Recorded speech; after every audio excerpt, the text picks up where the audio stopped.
In 1986, 1.5 million balloons were released in downtown Cleveland.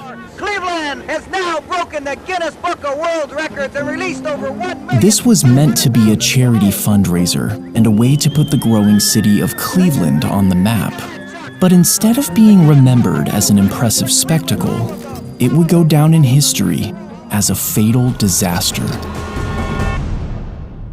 The event was called Balloonfest, and it was Cleveland's way of trying to rebrand. You see, at the time, they had a pretty rough reputation, which was exemplified by its well-known nickname. City leaders wanted to prove that Cleveland wasn't a mistake, and that it was well on its way to becoming a world-class city. The previous year, Disneyland had claimed the Guinness World Record for the biggest simultaneous balloon launch. And for some reason, the city leaders thought that outdoing Disneyland was the perfect way to start cleaning up Cleveland's image. Soon after, the United Way of Cleveland developed their ambitious plan to launch nearly 1,500,000 balloons over the city. The event required 6 months of planning, including the construction of a net the size of a city block. It took thousands of volunteers hours to fill the balloons. And finally, on September 27, 1986, the day of Balloonfest arrived. As these final preparations were underway in downtown Cleveland, a very different story was unfolding just to the east on Lake Erie. The previous night, a severe storm had rolled through the area. I do want to remind everybody in part of Ohio, we continue with that severe thunderstorm watch until 1 a.m. And about an hour before the storm, 2 men had gone out fishing. On the morning of the 27th, the day of Balloonfest, the 2 men were reported missing by their families. Their boat was found abandoned on the lake, and authorities suspected that the men had fallen overboard because of the weather. The Coast Guard immediately began a search and rescue operation. Meanwhile, in Cleveland's public square, over 100,000 people had gathered to witness the balloon launch.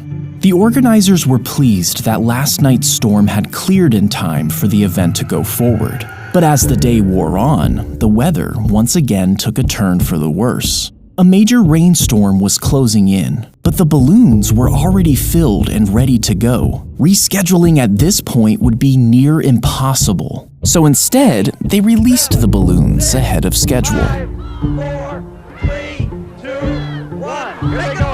Lift off. Amazing. And the fan is up, and there they go, John.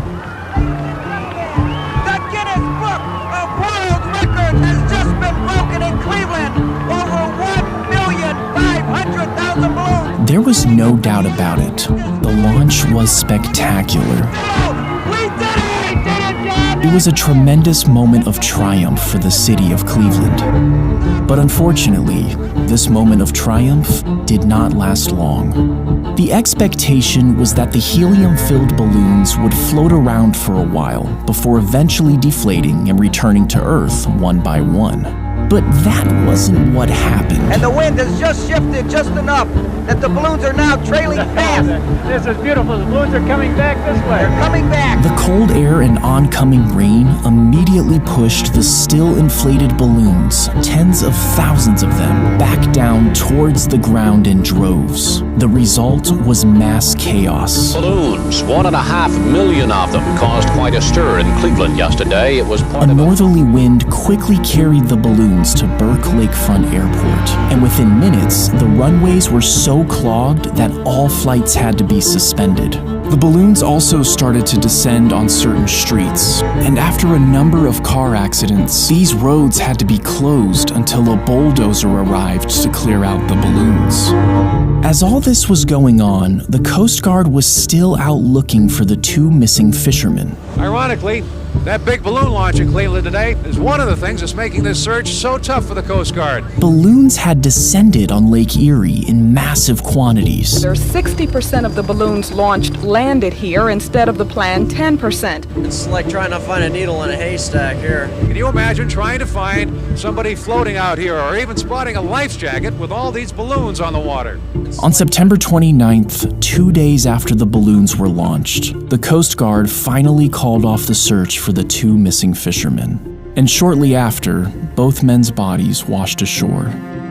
Balloonfest was featured in the 1988 edition of the Guinness Book of World Records. However, that was the only edition to include it. And shortly after, Guinness ended the category of balloon launching altogether.